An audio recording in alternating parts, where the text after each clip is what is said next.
বলিউডে তিনজন ফেমাস খান রয়েছে, সালমান খান, শাহরুখ খান এবং আমির খান, যাদের প্রত্যেককে স্পেসিফিক ভাবে বলা হয় কিং খান, ভাইজান এবং মিস্টার পারফেকশনিস্ট। কিন্তু বর্তমান সময়টাতে বলিউডে এই তিন খানের ক্যারিয়ার স্মুথ ভাবে চলছে না, ইনক্লুড শাহরুখ খান। শুধুমাত্র শাহরুখ খানের ক্যারিয়ার অনেকটা স্মুথ ভাবে চলছে, কিন্তু আপনারা যদি খেয়াল করেন, শাহরুখ খান পাঠান সিনেমার মাধ্যমে কামব্যাক করেন, আর পাঠান সিনেমার পূর্বে শাহরুখ খানের back to back cinema flop হয়েই যাচ্ছিল, যেমনটা বর্তমানে সালমান খান এবং আমির খানের সঙ্গে ঘটে চলেছে। কিন্তু আপনি একটা কথা মানতে বাধ্য, বলিউডে শাহরুখ, সালমান এবং আমির খান যদি বছরের পর বছর ফ্লপ দিয়ে যায়, তবুও বলিউডকে বাঁচানোর জন্য আরো অনেক ট্যালেন্টেড অ্যাক্টর রয়েছে। কিন্তু এদিকে আমাদের ঢালিউড ইন্ডাস্ট্রিতে তেমন কেউ নেই। আমাদের ঢালিউড ইন্ডাস্ট্রিতে এমন একজন মেগাস্টার রয়েছে, যিনি তার নিজের সঙ্গে কিং খান, ভাইজান এবং মিস্টার পারফেকশনিস্ট ট্যাগ বহন করেন। তিনি ছাড়া আমাদের ঢালিউড ইন্ডাস্ট্রি একদম অন্ধকার। জি হ্যাঁ, আমি এতক্ষণ বলছিলাম আমাদের ঢালিউডের একমাত্র মেগাস্টার,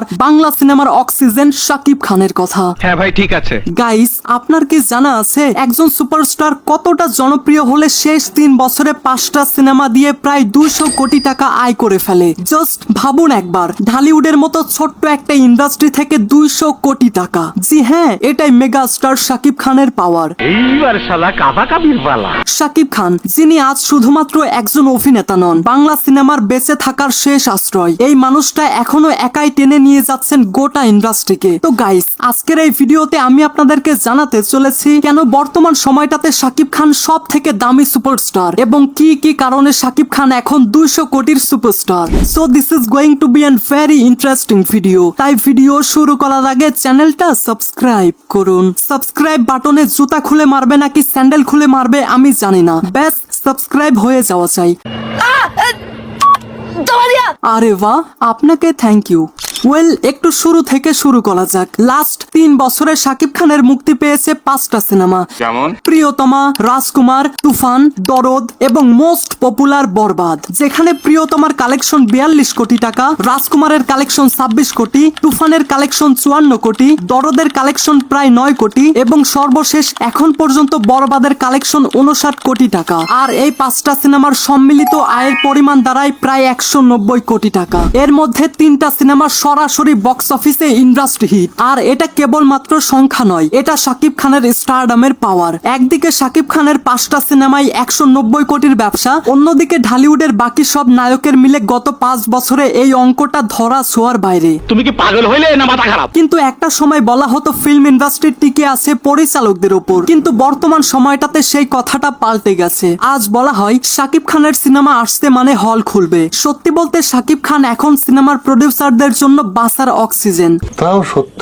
প্রিয়তমা দেখালো কিভাবে একটা সিনেমা 40 কোটির বেশি কালেকশন করতে পারে, আর সম্প্রতি রিলিজ পাওয়া বরবাদ দেখালো বাংলা সিনেমা কিভাবে ইন্টারন্যাশনাল বাজারে জায়গা করে নেয়, আর পাশাপাশি কিভাবে রেকর্ড ব্রেক করে নতুন একটা রেকর্ড তৈরি করতে হয়। এবং এই ভার্সেটাইলিটি শাকিব খানকে সবার থেকে আলাদা করে রেখেছে। আজ শুধুমাত্র ঢাকার নয়, সারা দেশের হল মালিকরা শাকিব খানের সিনেমা চালানোর জন্য পাগল। কারণ সিনেমায় শাকিব খান থাকলে সিট ভরবে, ক্যাশ বক্স বাজবে এবং প্রডিউসাররা লাভে ফিরবে। তাদের একটাই কথা, কে কত বড় প্রজেক্ট বানাচ্ছে সেটা বড় বিষয় না, সব থেকে বড় বিষয় হলো সিনেমায় শাকিব খান আছেন তো। আর কিছু? অবশ্যই চাচা, কি যে কন। একজন মানুষ যিনি 26 বছর ধরে টিকে আছেন শীর্ষে, যার সিনেমা এখনো লাখ লাখ মানুষের আনন্দের উৎস, তিনি শুধুমাত্র সুপারস্টার নন, তিনি ঢালিউডের অক্সিজেন। আজ যদি ঢালিউড ইন্ডাস্ট্রি থেকে শাকিব খান নামটি বাদ যায়, তাহলে সত্যি বলছি মাইরি, ঢালিউড ইন্ডাস্ট্রি থমকে যাবে।